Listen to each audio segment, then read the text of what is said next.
صرف ایک نقطہ سن لیجئے اور اس کے بعد فوراً دعا ہو رہی ہے. جو جہاں ہے وہ وہیں بیٹھ جائے. ادب ہے، دعا کے آداب میں سے ہے عظمت کے ساتھ محتاج بن کر اللہ کی ذات سے مانگنا. یہ قبولیت کا وقت ہے، اس لیے آپ بالکل اطمینان کے ساتھ بیٹھ جائیں. اور مجھے تقریر نہیں کرنی، صرف ایک بات عرض کرنی ہے کہ تمام انبیاء علیہ السلام جو گزرے ہیں، کسی کی 120 سال عمر ہے. سیدنا نوح علیہ السلام نے 950 برس تک تبلیغ کرتے رہے. بیٹھ جاؤ، چند منٹ، 2 منٹ کا کام ہے، بس بیٹھ جاؤ.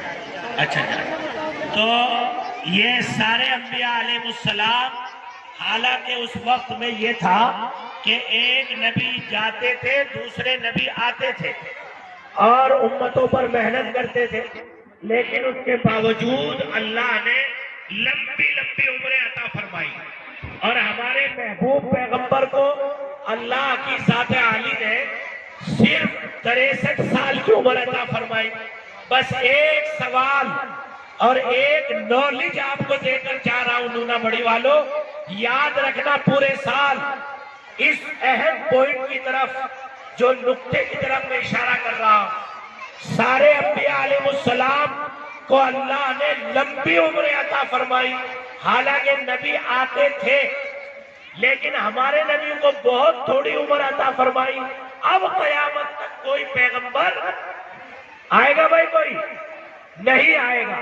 اس لیے کہ ہمارے 2 ہی عقیدے ہیں، اللہ کو ایک ماننا اور خدا کے محبوب پیغمبر کو آخری پیغمبر ماننا. پھر سوال یہ ہے کہ اتنی چھوٹی عمر نبی کو کیوں عطا فرمائی گئی؟ تو یاد رکھنا اس میں فضیلت اللہ نے آپ کے لیے عطا فرمائی ہے.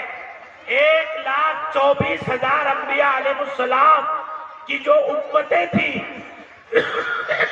ان امتوں پر اللہ کی ذات کو بھروسہ نہیں تھا کہ یہ ہمارے نبی کے مشن کو، نبی کے پیغام کو لے کر کے آگے چلتی رہے گی.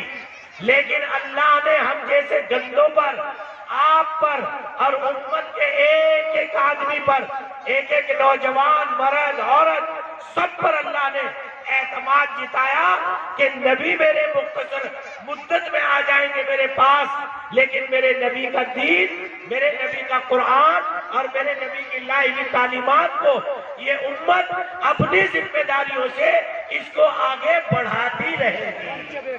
یاد رہے گا بھائی یہ نکتہ؟ تو اللہ نے ہمارے نبی کو چھوٹی عمر کیوں عطا فرمائی؟ اس لیے کہ اس امت پر اللہ کو اعتماد اور بھروسہ ہے. اس لیے یاد رکھیے اور اس بات کو دل کی گہرائیوں سے دلوں میں اتار لیجئے کہ میں وہ عظیم انسان ہوں کہ جو اللہ نے اپنے دین کے لیے مجھے منتخب فرمایا ہے کہ میں اس دین کے فریضے کو نبھاتا رہوں. سیدنا حضرت ابوبکر صدیق رضی اللہ تعالی عنہ، اللہ اکبر، جس وقت میں زکوٰۃ دینے والوں نے منع کر دیا کچھ لوگوں نے، تو آپ نے جو جملہ فرمایا ہے، وہ جملہ آپ بس اگر اس جلسے میں سے لے کر کے چلے گئے تو میں سمجھتا ہوں کہ رات سے لے کر اب تک جتنے علماء نے بیان کیا ہے وہ سارا بیانات الحمدللہ ہماری نجات کا ذریعہ بن جائے گا.